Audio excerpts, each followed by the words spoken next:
স্বামী বিদেশে স্ত্রী আত্মীয়ের সাথে অনৈতিক সম্পর্ক জড়িয়ে গেলে করণীয় কি?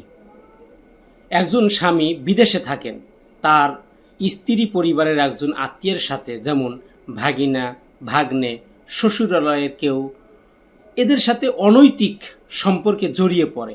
এক্ষেত্রে করণীয় কি? আসুন এ ব্যাপারে আমরা কোরআন ও হাদিস থেকে দিক নির্দেশনা খুঁজে বের করার চেষ্টা করি।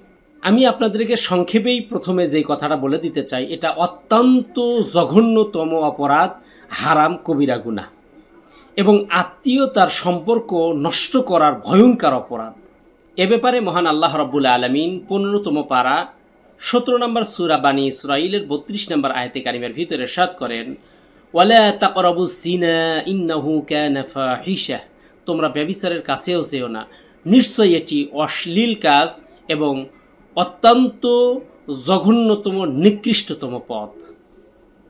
এ ব্যাপারে রাসূলুল্লাহ সাল্লাল্লাহু আলাইহি সাল্লামের ফরমান হলো, লা ইয়াখলুয়ান্না রাজুলিন বিইমরাআতিন ইল্লা মা'যি মাহরাম, কোনো পুরুষ যেন কোনো নারীর সাথে নির্জনে না বসে, না থাকে, তার সাথে মাহরম ছাড়া।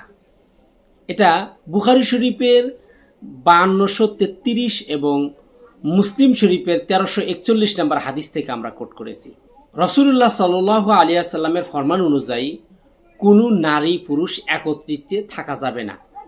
যদি কেউ একত্রিত হয় তাহলে তাদের মধ্যে আর একজন উপস্থিত হয়, সে হলো শয়তান।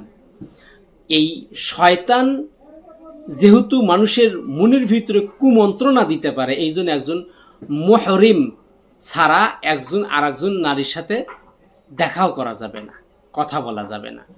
তাহলে এখানে আমাদের যে প্রশ্নটা সেটা হলো, যদি শ্বশুরালয়ের কারোর সাথে অনৈতিক সম্পর্কে জড়ে পড়ে, আত্মীয়র সাথে যদি সম্পর্ক হয়, তাহলে সেক্ষেত্রে করণীয় কি?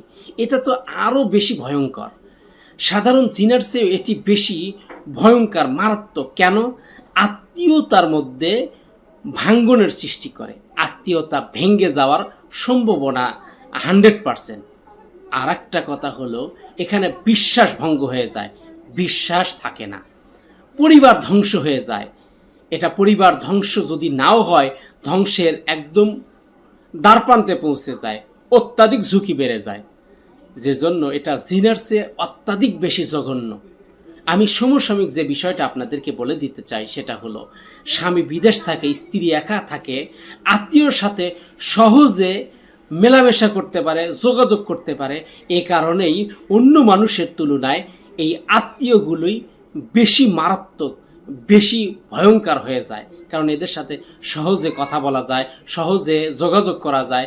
আর এই ক্ষেত্রে শয়তান বারবারে তাদেরকে কুমন্ত্রণা দিয়ে, প্ররোচনা দিয়ে তাদেরকে এই খারাপ পথে ধাবিত করে। এজন্য একজন স্ত্রীর জন্য, একজন নারীর জন্য তার মুহরিম ছাড়া অন্য কারুর সাথে সরাসরি কথা বলা, তাদের সাথে যোগাযোগ করা সম্পূর্ণরূপে নিষেধাজ্ঞা দেওয়া হয়েছে। এক্ষেত্রে আমাদের করণীয় কি? যদি এরকম অপরাধ সংগঠিত হয়ে যায়, সেক্ষেত্রে আমরা কি করতে পারি? এক্ষেত্রে অবশ্যই আপনাদেরকে গুরুত্ব সহকারে এই বিষয়টার সমাধান করার চেষ্টা করতে হবে।